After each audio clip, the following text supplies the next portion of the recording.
అప్పులు తీసుకోవడం తిరిగి చెల్లించడం సాధారణ విషయం. కానీ అప్పులిచ్చిన వారినే టార్గెట్ చేసి హత్యలకు పాల్పడిన కరీమా బేగం కథ ఇప్పుడు రాష్ట్రాన్ని కుదిపేస్తోంది.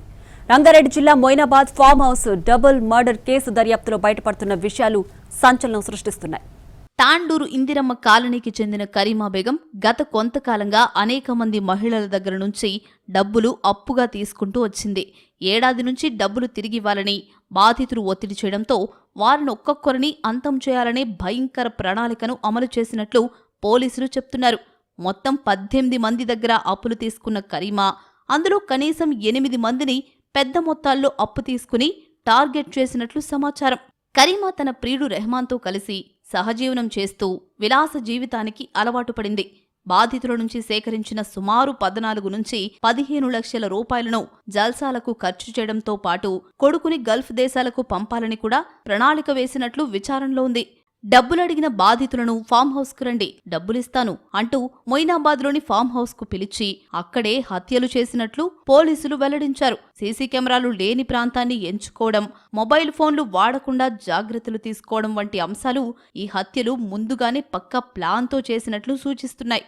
మొదటి హత్యను మార్చి 27న కరీమా, రెహమాన్ కలిసి చేసినట్లు పోలీసులు గుర్తించారు. బాధితురాలి సెల్ ఫోన్ను తీసుకుని చాలా రోజుల తరువాత సిమ్ కార్డు ఉపయోగించడంతో అప్పటికే నమోదైన మిస్సింగ్ కేసు ఆధారంగా పోలీసులు IMEI ద్వారా ఫోన్ను ట్రేస్ చేసి నిందితుల వరకు చేరుకున్నారు. రెండో హత్యను మే 4న చేసినట్లు దర్యాప్తులో బయటపడింది. బషీరాబాద్ మండలం కాసింపూర్కు చెందిన అబేదా బేగం, తాండూర్కు చెందిన మహబూబ్ బి అనే 2 మహిళలు డబ్బులడిగినందుకు ఫామ్ హౌస్ కు పిలిపించి హత్య చేసినట్లు పోలీసులు తెలిపారు. మహబూబ్ బిని మార్చిలో హత్య చేసి అక్కడే పాతిపెట్టారు. అనంతరం అబేదా బేగంను కూడా ఇదే విధంగా హత్య చేసినట్లు ఒప్పుకున్నారు.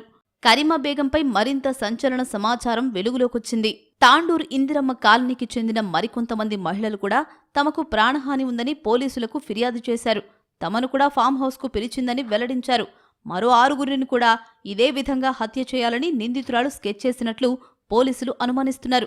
పోలీసులు సమయానికి కరీమాను అరెస్ట్ చేయకపోయుంటే మరిన్ని హత్యలు జరిగే అవకాశం ఉండేదని అంటున్నారు. ప్రస్తుతం ఈ కేసు దర్యాప్తు కొనసాగుతోంది.